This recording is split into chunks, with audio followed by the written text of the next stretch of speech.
महाराज हा परमार्थ कशासाठी करायचा, प्रपंच कशासाठी करायचा हा जर विचारला तरी लोकांना सांगता येणार नाही. करतात पण सांगता येत नाही.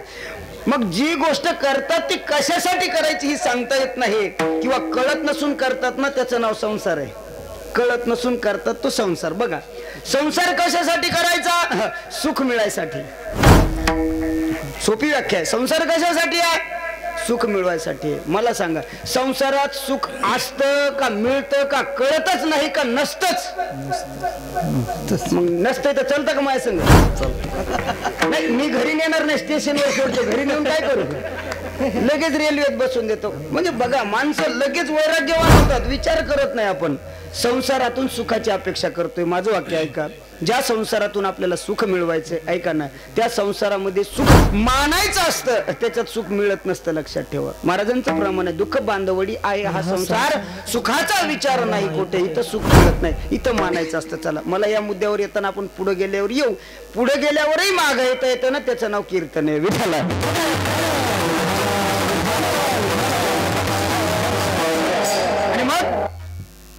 कशासाठी करायचं, मग परमार्थ कशासाठी करायचा. काही साधकांनी नाथबाबाला सोपा प्रश्न विचारला, बाबा परमार्थ कशासाठी करायचं. बाबांनी सांगितलं माहित नाही तुम्हाला. नाही बाबा, देव मिळवण्यासाठी करायचं. कोण म्हणलं कीर्तन करून पैसे कमवायसाठी, कोणतरी बोललं बघायचं.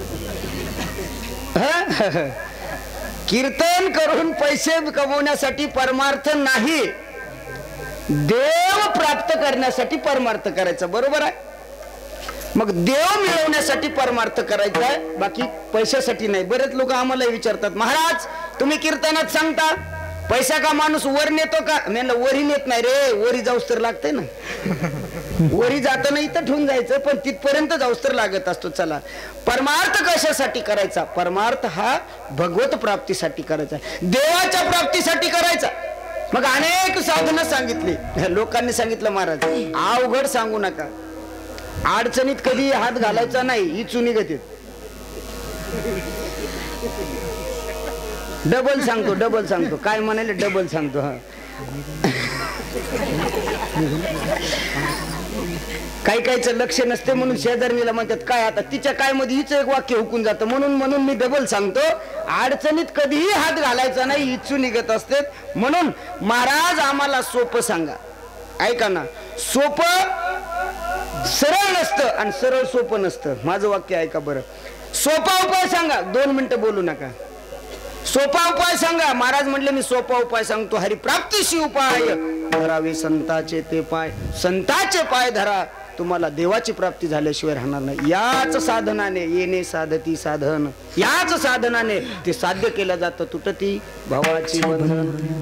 महाराज दुसरा काय उपाय, महाराज म्हटले दुसरा उपायच नाही, संताशिवाय प्राप्ती नाही. लोक म्हणले महाराज हे तुम्ही सांगताय पण काही पुरावा द्या. आणि ऐका ना, पुरावा दिला पाहिजे, कीर्तनकारांनी पुरावा द्यावा. मी तर नेहमी सांगतो, एक तर कीर्तनकारांनी पुरावा द्यावा, नाही तर जाताना त्याला पुरावा. तुम्ही पुरावा इकडा मागणार नाही, पण जेसीबी बोलिता नाही का, काय नियम आहे त्याचा. दगडोबा पाटलाला तर माहिती आहे जेसीबीचा लय नाद आहे का नाही, कुठं खड्डे बिड्डे असले की बुजायला. चला महाराज संताशिवाय प्राप्ती नाही. महाराज म्हणले मी बोलत नाही, माझं खरं धरू नका, मी पुरावा देतो. ऐसे वेद देती वाही, वेदाची साक्ष आहे. येणे साधती साधन, तुटती भवाची बंधन. शेवटी काहोस महाराज तुमचे संत देवच प्राप्त करून देतात का आमची इच्छाही पूर्ण करतात. महाराज म्हटले आमचे संत देवच प्राप्त करून देतात असं नाही, तेच एकमेव असे आहेत जे तुमचा मनोरथ पूर्ण करतात. एका जनार्दनी संत पूर्ण करीती मनोरथ. तुमचं जे मनातली इच्छा आहे ती पूर्ण करण्याची ताकद संतात असल्यामुळं याच साधनाने येणे साधती साधन, तुटती भवाची बंधन. सेवेसाठी निवडलेल्या 4ही चरणाचा सरळ सोपा भावार्थ तुमच्या समोर ठेवला. आता माझ्या पद्धतीने बोलायला मी मोकळा आहे. विठाला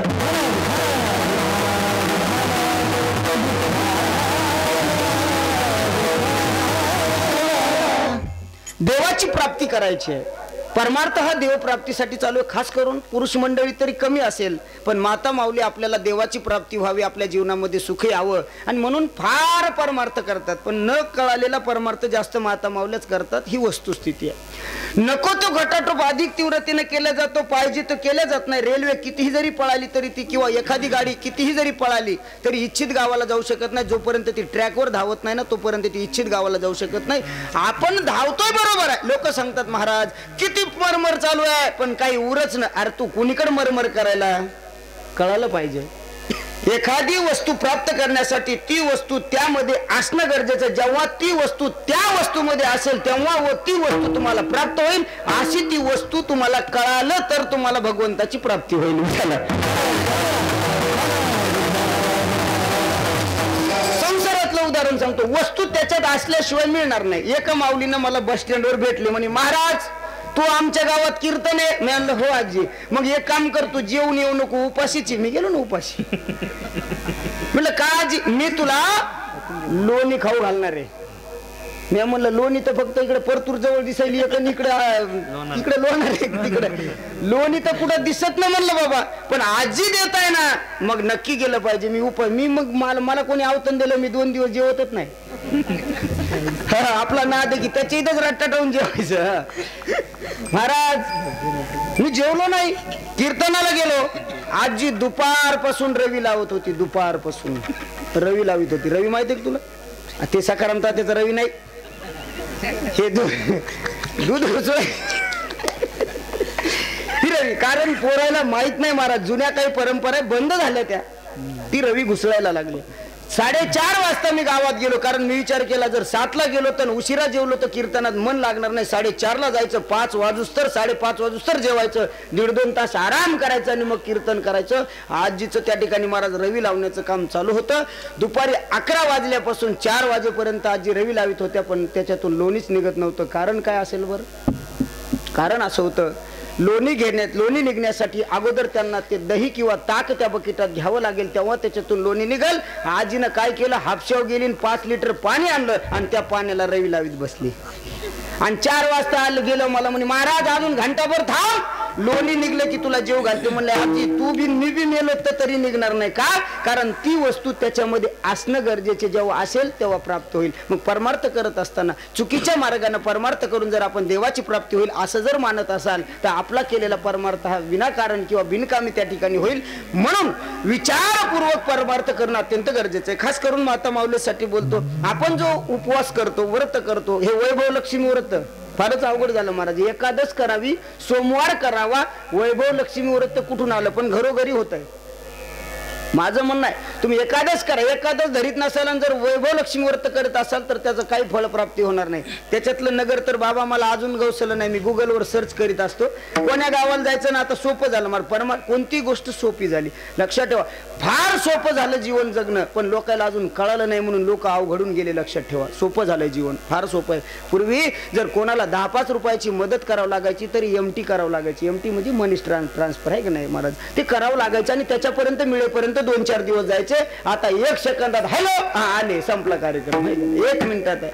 फास्ट जमाना झाला, पण या जमान्यासोबत माणसाने बदललं पाहिजे. आणि मग लोक बघतात की मला त्या गुगलवर मी प्रत्येक गाव बघितलं, पण या वैभव लक्ष्मी व्रतातलं मला अजून नाही गवसलं. कोणतं गाव आहे ते? आटपाटनगर. तुम्हाला माहिती आहे का? मग बरे, तुम्हीच वाचणार आहेत ना, ते फक्त करणार आहेत, वाचणार आहे आपण आहेत. आटपाटनगर होतं, तिथे एक राजा राज्य करीत होता. राजाचे नाव भद्रश्रव, राणीचे नाव सूरज. आणि कशाला जिंकले युद्ध माहितीये का? मिठाच्या खड्यानं. काय दुर्दैव या वारकरी संप्रदायाची आपण विचारधारा लक्षात घेतली पाहिजे. एकादश करा, वैभव लक्ष्मी. आणि सांगणाऱ्याच्या घरचे ऐकत येत असं तुम्हाला वाटतं का? अजिबात नाही, आमच्याही घरी चालू आहे. काय सांगावं, परिवर्तन मी म्हणलं माझ्यापासून करावं तर तिनं पलीकडे खोलीत मांडलं. आता काय अवघड आहे. पण वस्तुस्थितीत आपण योग्य दिशेनं परमार्थ न केल्यामुळं आपल्याला त्या गोष्टीची प्राप्ती होत नाही, ही वस्तुस्थिती आहे. म्हणून नाथ बाबाकडे काही समाज गेला आणि महाराजाला सांगितलं, महाराज परमार्थाची सरळ सोपी व्याख्या सांगा. मी परमार्थाची व्याख्या सांगतो, 2 मिनिटं इकडे बघा. परमार्थाची सरळ सोपी व्याख्या सांगतो. परमार्थ म्हणजे गळ्यात टपूची टप्पू माळ घातली म्हणजे तो परमार्थिक आहे, डोक्यातून काढून टाका.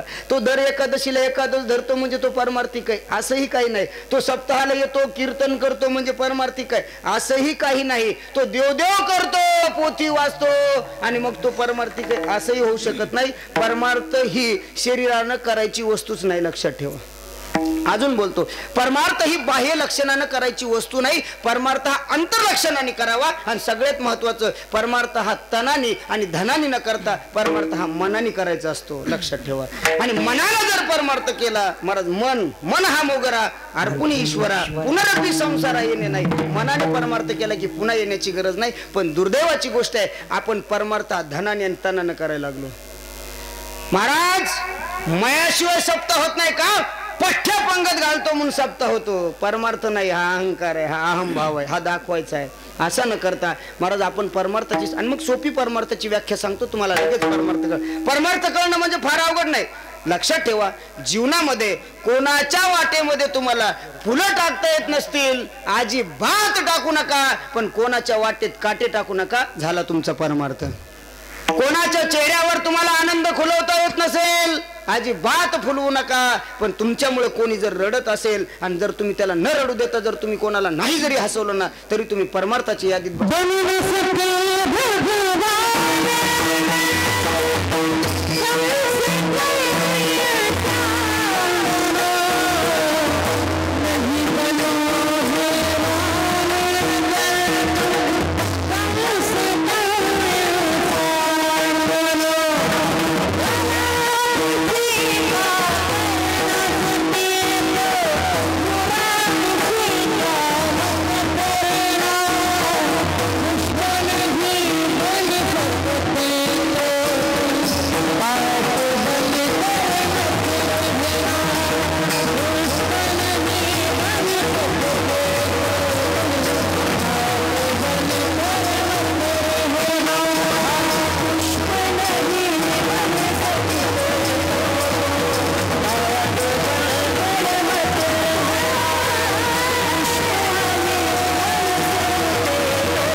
विठाला.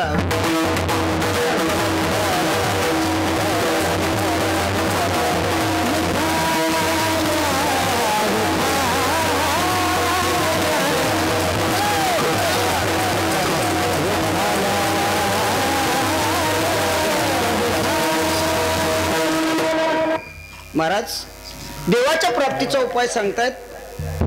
मी उदाहरण सांगतो, तुमच्या लक्षात येईल. श्रीमद भागवतामध्ये उदाहरण आहे.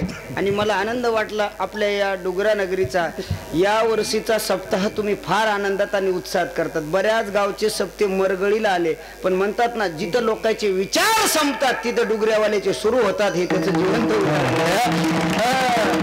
तुमचं जिवंत उदाहरण आहे. लोक म्हणाले सप्ताह हंकाराने ऍडजस्ट, तोडजोड चालू आहे, जिथं तिथं ऍडजस्टमेंट चालू आहे.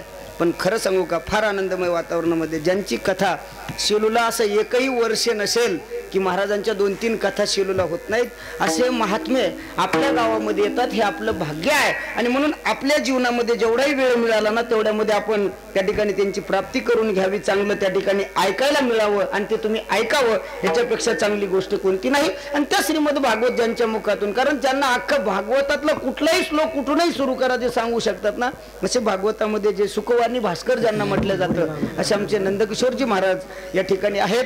आणि मग त्या भागवतातलं एक उदाहरण सांगतो, म्हणजे मला या अभंगाला ज्या ठिकाणी मला पोहोचायचं तिथं आपल्याला जाता येईल. महाराज बघा, प्रसंग असा आहे, एक दिवस उन्मत्त झालेला जो हत्ती आहे, गज आहे, तो गजेंद्र उन्मत्त झालेला आहे. कोणाला मोजत नाही. जी माणसं जेव्हा ताकदवान होतात किंवा पैशाने ताकद वाढते किंवा शरीराने ताकद वाढते ना, ती माणसं कोणाला मोजत नाहीत, लक्षात ठेवा. पण लक्षात ठेवा, ताकद जास्त दिवस टिकत नाही. माझं तर असं मत आहे, जेव्हा तुमच्याकडे ताकद येईल, जेव्हा तुम्ही सबल असाल, तुम्ही बलवान असाल, तेव्हा तुम्ही दुर्बलाला जर मदत केली, तर ज्या दिवशी तुम्ही दुर्बल व्हाल तेव्हा सगळे दुर्बल तुम्हाला मदत करून पुन्हा तुम्हाला तंदुरुस्त बनवल्याशिवाय राहणार नाहीत. पण माणसं काय करतात, थोडं मोठं झालं ना की लहाण्याला डिवचतात. जोगदन महाराज, माझं वाक्य आहे का तुम्हाला पटेल. एके दिवशी आकडे फक्त 9च आहेत, 10 आहेत महाराज, 0 ते 9, याच्यापेक्षा वेगळा आकडा आहे का? नाही. मग सगळ्यात मोठा आकडा कोणता आहे? बप्पो. सगळ्यात मोठा आकडा कोणता आहे? अक्षरामध्ये 9. सगळ्यात मोठा आकडा कोणता आहे? कोण म्हणलं ते तारावरचा? नाही तारावरचा नाही, हे 0 ते 9 हे आकडा, 9 आकडा मोठा आहे. 9 ला आला एके दिवशी अहंकार. आता मोठा आहे ना 9, गप्प बसवणं मान्य केलं ना सगळ्यांनी. 9 कसा आहे, मोठा आहे, पण 9 ला लय जोर. 9 ना गेलं ना 8च्या घेणं देणं कानाखाली हाणली खन. एवढ्या नव्हती, एवढ्या नव्हती हाणली होती, पण जरा हळून हाणली होती. 9 ना 8च्या कानाखाली हाणली. आता 8 ला 9 ला 8 मध्ये ताकद नाहीये 9 ला मारायची. का? 8 लहान आहे, मान्य आहे. 8 न त्याचं लहानपण मान्य केलं. लहानपण मान्य करणं आणि शहाणपण करणं हे मूर्खत्वाचं लक्षण आहे. 8 ला माहिती आहे मी 9 ला मारू शकत नाही, पण त्यानं डोकं लावलं, म्हणलं मी 9 ला मारू शकत नाही, पण 7 ला तर मारू शकतो ना. 8 न 7च्या कानाखाली हाणली, 7 न 6च्या मारली, 6 न एवढा काय विचार करत त्याला. आपल्या कीर्तनात चुकलं तरी सजा नाही, जिंकलं तरी बक्षीस नाही. असं काही ताण घ्यायचा नाही, लक्षात ठेवा. 5 न 4च्या कानाखाली मारली, 4 न 3च्या मारली, 3 न 2च्या मारली, 2 ला राग आला, 2 न 1च्या कानाखाली हाणली. 1च्या डोळ्यातून पाणी आलं. अरे माझ्यापेक्षा मोठा आहे म्हणून मला मारतो का रे? माझ्यापेक्षा मोठा आहे, पण माझ्यापेक्षा एक जण लहान आहे, मी सुद्धा त्याला मारू शकतो. 1 शून्याजवळ गेला, पण त्याला मारलं नाही बाबा. 1 ने त्याला आपल्या बाजूला उभा केलं आणि 1 10 झाला, म्हणजे 9 पेक्षा सुद्धा मोठा झाला. ही गोष्ट लक्षात ठेवा.